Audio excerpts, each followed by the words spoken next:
1890 के दशक में जब पूरी दुनिया के सबसे ज्यादा हिस्सों पर ब्रिटेन के राज परिवार की हुकूमत हुआ करती थी, उस समय चारों तरफ यह बात फैल गई थी कि रानी को प्यार हो गया है। मगर लोग यह समझते थे कि रानी को प्यार किसी राजकुमार से हुआ होगा, लेकिन जब सच्चाई पता चली तो लोगों के होश उड़ गए, क्योंकि ब्रिटेन की पहली रानी विक्टोरिया के दिल पर राज करने वाले कोई राजा या राजकुमार नहीं, बल्कि मामूली इंसान भारत के रहने वाले हाफिज अब्दुल करीम थे।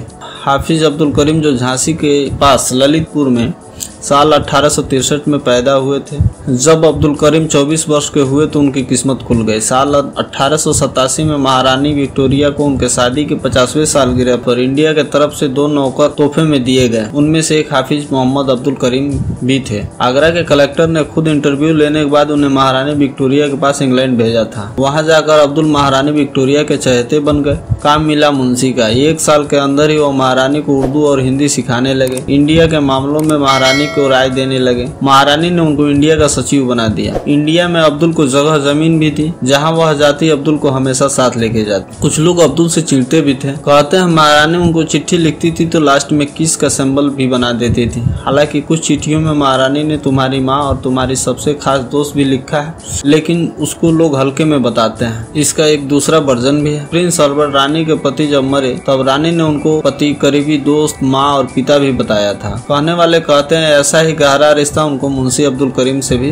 हो गया था। कुछ लोग उनको महारानी का आखिरी प्यार भी कहते हैं। रानी विक्टोरिया अब्दुल को और भी उपाधि देने वाली थी, पर बीच में कोई पेच अड़ा दिया। जॉन ब्राउन करके एक व्यक्ति जो स्टैटिस्ट थे, 1861 में प्रिंस अल्बर्ट जब मरे तब से खूब खास थे महारानी विक्टोरिया के, लेकिन मुंशी अब्दुल करीम उनसे भी ज्यादा खास बन गए थे। महलों में जैसे चुचले होते हैं, दरबार और राज परिवार वाले अब्दुल से खूब जलते थे, लेकिन रानी के डर से वह उनका कुछ नहीं कर पाते थे। रानी विक्टोरिया जो एक राज परिवार में पैदा हुई थी, ऐसे में उनकी परवरिश महलों के दायरे में सख्ती के साथ हुई थी। विक्टोरिया के जन्म के 8 महीने बाद ही उनके पिता का निधन हो गया था, जिसके बाद उनकी मां ने ही पढ़ाई लिखाई करवाई थी। कहा जाता है कि विक्टोरिया को किसी भी पुरुष से अकेले मिलने की इजाजत नहीं थी, यहाँ तक कि बड़े उम्र के नौकर चाकर भी उनके पास नहीं जा सकते थे। जितनी देर शिक्षकों से वह पढ़ाई करती थी, उतनी देर उनकी माँ और दाई उनके पास ही बैठी रहती थी। इतनी सख्ती के बावजूद जब रानी की नौकर के साथ संबंधों की हकीकत दुनिया के सामने आई तो पूरी दुनिया के साथ इंग्लैंड का राज परिवार भी सख्ते में आ गया। राज परिवार एक सामान्य भारतीय नागरिक को अपनाने के लिए कतई तैयार नहीं हुआ। जब 1901 में महारानी की मौत हुई तब अब्दुल करीम के बुरे दिन शुरू हो गए। एडवर्ड सप्तम ने उन्हें नौकरी से निकाल लिया। उनके सारे कागज और चिट्ठियां जो महारानी के साथ रिश्ते सिद्ध करते थे, सबको जला दिया गया और अब्दुल को वापस आगरा भेज दिया गया। आगरा आने के बाद अब्दुल करीम ने आगरा के ही बाग फरजाना में जो महारानी विक्टोरिया द्वारा उनको तोहफे में मिली थी,